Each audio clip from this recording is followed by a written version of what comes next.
Tonight on America's Dumbest Criminals, while this waitress is counting sheep, this robber is counting cash. These guys weren't waiting for a sale to stock up on a few items, but it's going to cost them when America's Dumbest Criminals continues. Delta 1566, give me a call on your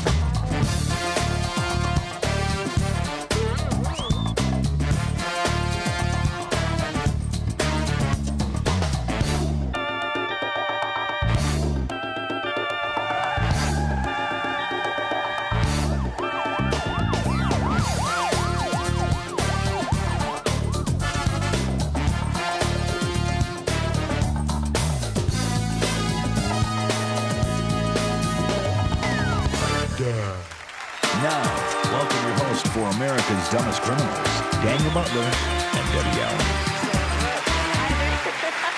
Wow. You know, Debbie, I think I'm finally convinced that people never learn. Oh, why do you look at me when you say that? You're talking about committing crimes, right? Yeah, Okay. yeah. Right. You break the law, you get busted. I mean, it's nuts to think any other way. Yeah. Where the offense is, let the great axe fall. Say what? That's Shakespeare. Oh, yeah, I knew that. Sure, Oh, yeah, right. You did not know that was Shakespeare. Sure, yeah. This guy thinks Hamlet is something you get with a Grand Slam breakfast at Denny's.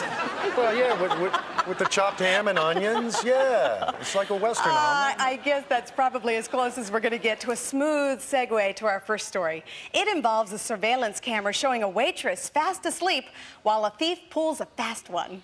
Yeah, shh. Be very quiet, very quiet. We're hunting a wascally wobber. Here's Caught on Camera. It's getting so a bartender on the graveyard shift can't even catch a few Z's. Meanwhile, the only customer in this all-night Vegas lounge was not a model citizen. He just walks down behind the bar and picks up the cash out of the register. He doesn't grab a run because he's sound asleep and walks out with the cash. And she lays there sleeping. Mr. Sandman tiptoed out with $800.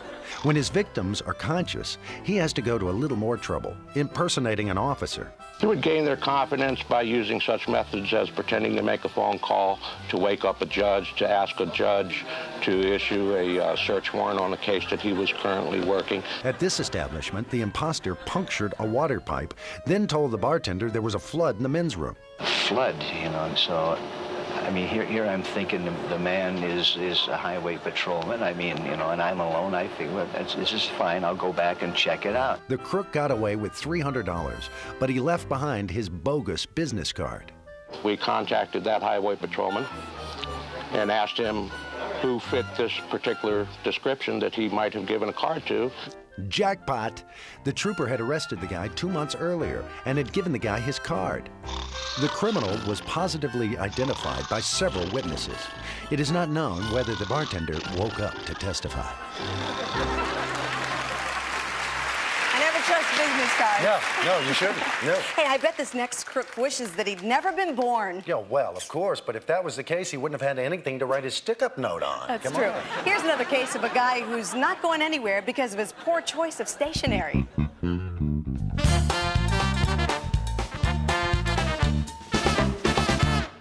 One of the funniest stories we've had in recent memory was a robbery at the local diner. It's the Penn Queen Diner along a major highway here. And this person pulls up in a car with some friends, jumps out of the car, runs in the front door of the diner, and approaches the cashier with a note. And on the note it says, "Give me the money or I'll shoot." And he has his hand in his coat like he has a gun. And the girl's scared to death, opens the drawer but doesn't even react, just stands there. He reaches over, grabs hands full of money. She's looking down at the note. Well, the note's written on the back of the man's birth certificate. He runs out of the diner, hops in the car. When he pulled the car over, the man's still in the car, and he still has the birth certificate with the hold-up note written on the back of the birth certificate, which is obviously one of America's dumbest criminals. Anytime there's a crime, there have to be lawyers involved, right? Huh? Truer words were never spoken, young man. Tonight we're going to run a couple of legal briefs up the flagpole for your consideration. The first involves perhaps the most civic-minded sot you've ever encountered. Here's a new feature we call America's Dumbest Lawsuits. I was circuit judge a number of years ago, and a man was charged with driving under the influence.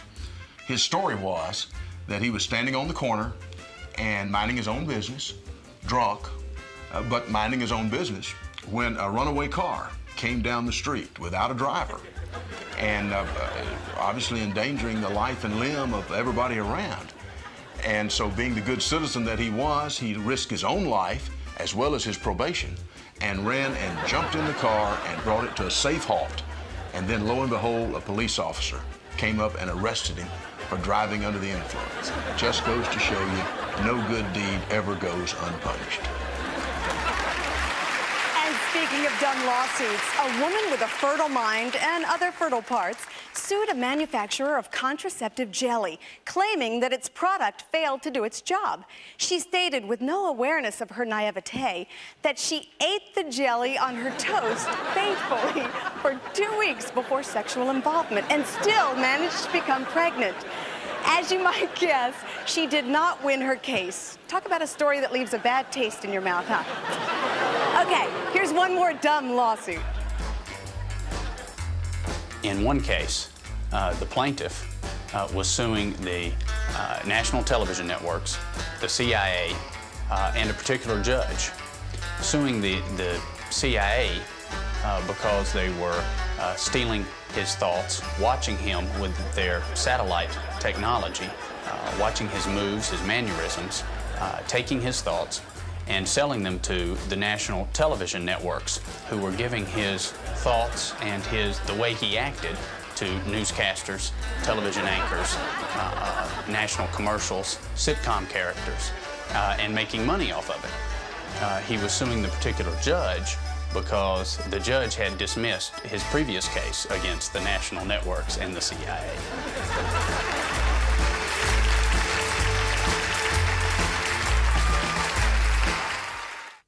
Hey, here's another dumb law. In Florida, men may not be seen in public wearing a strapless gown.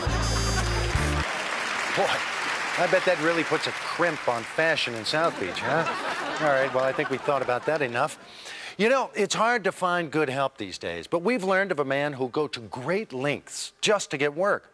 His actions are beyond the call of duty, and they put him in line for a promotion into America's dumbest excuses.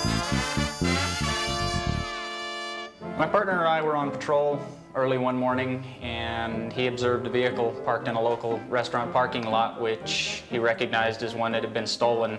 He ran the plates, determined that it was the vehicle that had been stolen here in Boulder City 2 days prior. I made contact with a cook inside Pizza Hut, and he advised me that the car was there when he came in the morning, that he was the first employee that come in that morning. I checked with a couple of the other employees and found that the vehicle wasn't there. Went back in later to interview him again and advised him that his story just didn't wash, didn't make sense. After we talked to him for a while, he finally admitted to the fact that he had stolen the vehicle. He said that he'd gotten off work 2 days prior and went over to a buddy's house, and it got late and the bus stopped running, so he stole the car so that he could get home. He missed the bus again coming to work, and he didn't want to get fired. So he went in and took the same car that he'd stole the first time and parked it in the parking lot of where he was working and went in and went to work. I think his morals are a little bit screwed up there. He didn't want to get to work late, however, he didn't have a problem stealing a vehicle to do it. So he did make it to work, however, he doesn't have a job there anymore. Come on, are you that committed to your job, Debbie? No, I think that's the reason why God made taxis. Hey, have you ever seen that old show, Shopping Spree, where people see how much stuff they can cram into a shopping cart in a short amount of time? Well, this next guy would probably be a big winner, considering how much stuff he could stuff into his pants. He and his skulking accomplice are front and center for tonight's Blue Light Special. Just how much stuff can one guy fit into his pants? Well, this young man seems all prepared to set a world record. He starts with a big item to clear the way in case anything else catches his eye. And it does. He decides he wants this. Yeah, that's just great. And you know what? It's like eating salted peanuts because he just doesn't know when to stop. But fortunately for him, store security will be glad to offer assistance in that matter. What would you get if you combined Ma Barker, Ivana Trump, and Minnie Pearl? Well, you'd get the kind of story you're about to see. Let's head up to Saranac Lake, New York. case that comes to mind that was involving two criminals that weren't too smart involved a jewelry store where they went into a jewelry store during business hours. Well, the two people came into the store, and one of them was a regular customer of ours. Hi, how are you? Fine, thank you. I'd like to see some chains. When she came in, there was nothing unusual about it, other than the fact that there was somebody floating back by the door. One subject distracted the clerk, while the other subject commenced to take gold change and rings and stuff from the counter. We got called after they had left the store because the clerk noticed a large amount of jewelry missing. Since we knew who they were, we called the police and said, so-and-so was just in here and robbed us, and they live right across the street. We saw him just go into the apartment. If we could go over there and see if we can get our chains back, we'd appreciate it. People that were in the store met a description of two subjects that lived across the street.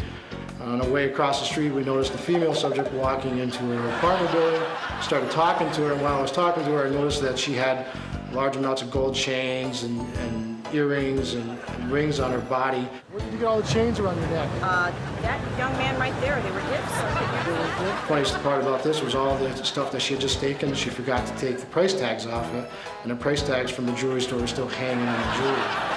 When we asked her where she got the jewelry from, she said it was a gift from her boyfriend. Yeah, I'm gonna place you under arrest at this time. Turn around, put your hands behind your back. The female subject and her boyfriend were both convicted for the grand larceny charge. Now when she receives presents from her boyfriend, she receives them at the county jail.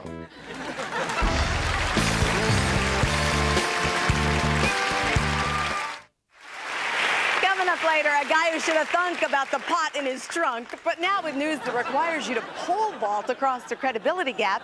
Yeehaw! Here's Daniel with ADC headlines.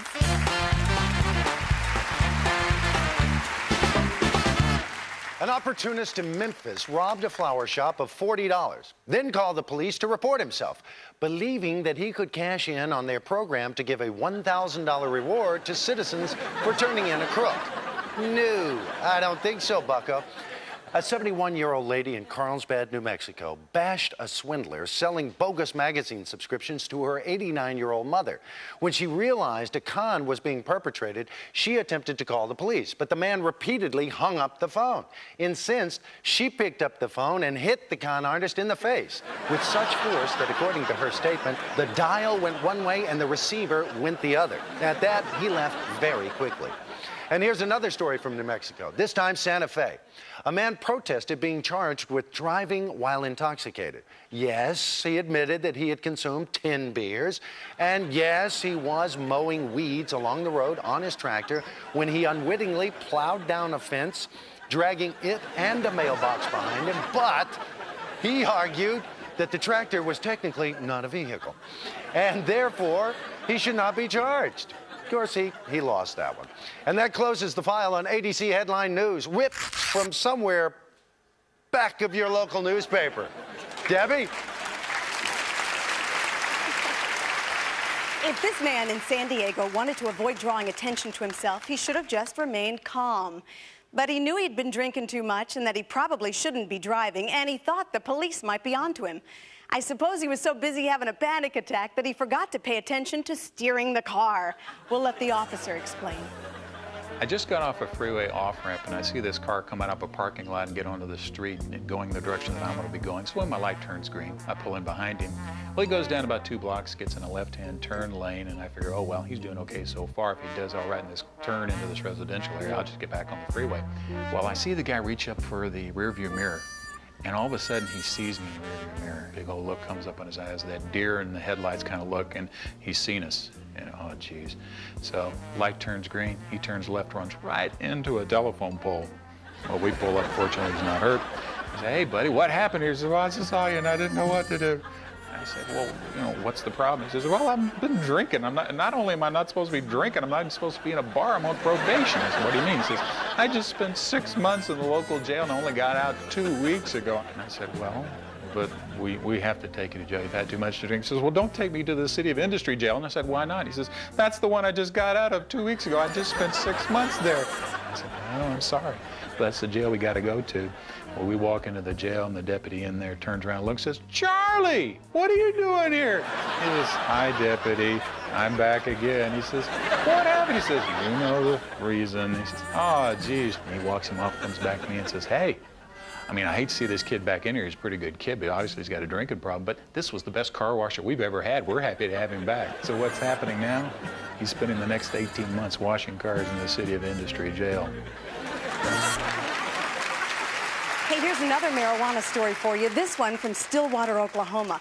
A man thinks his biggest problem is a flat tire, but when help arrives, he's in a world of hurt. See what we mean.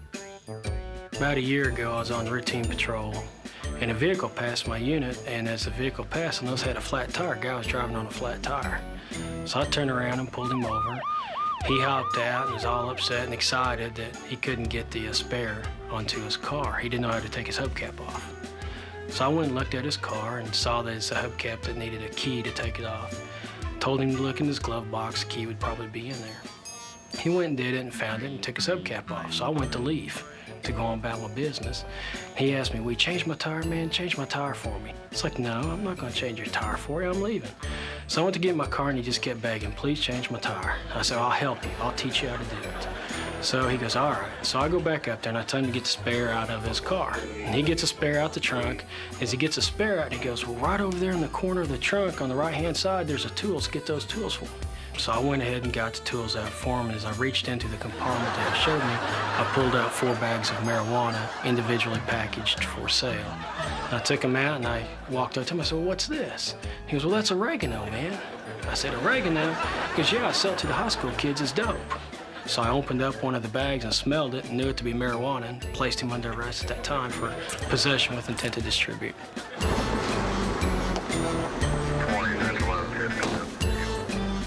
Now that's dope.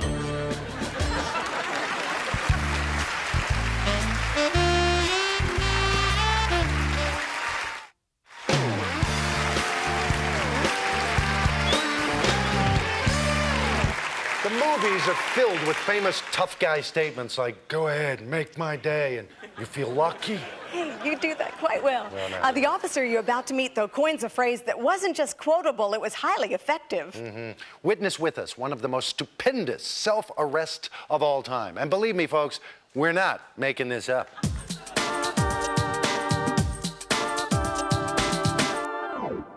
I was on the narcotics task force, and we were executing a search warrant at a house. And we used to go in and just take over the house completely. We're sitting there bagging evidence. The bad guys had already been arrested and taken to jail. And the phone rings. My partner, Kelly, picks up the phone and starts talking to who's ever on the phone like he's one of the bad guys. Well, whoever on the other end of the phone, they talked for about 5 minutes, and finally he realized he didn't know who he was talking to. So he asks my partner who he's talking to. And Kelly says, well, who do you think you're talking to? You're talking to the police. And the guy says, oh, you're probably looking for me, aren't you?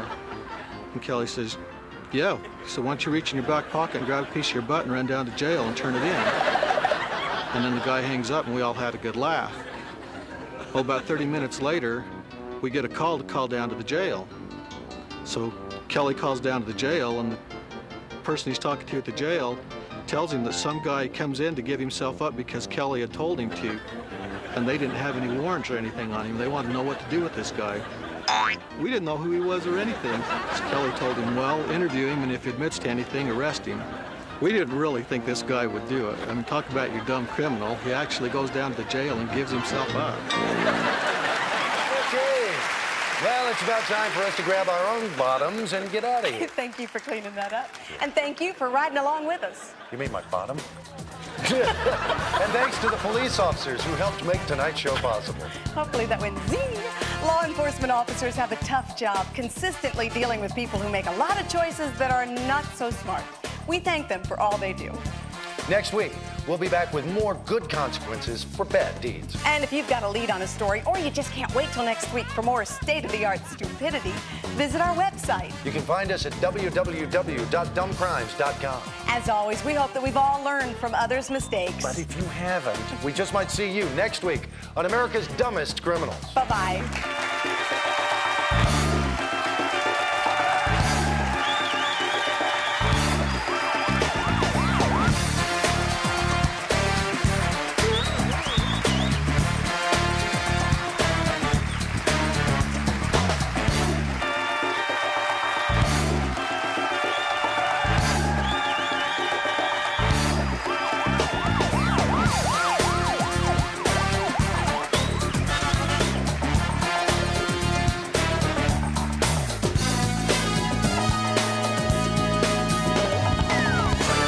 down.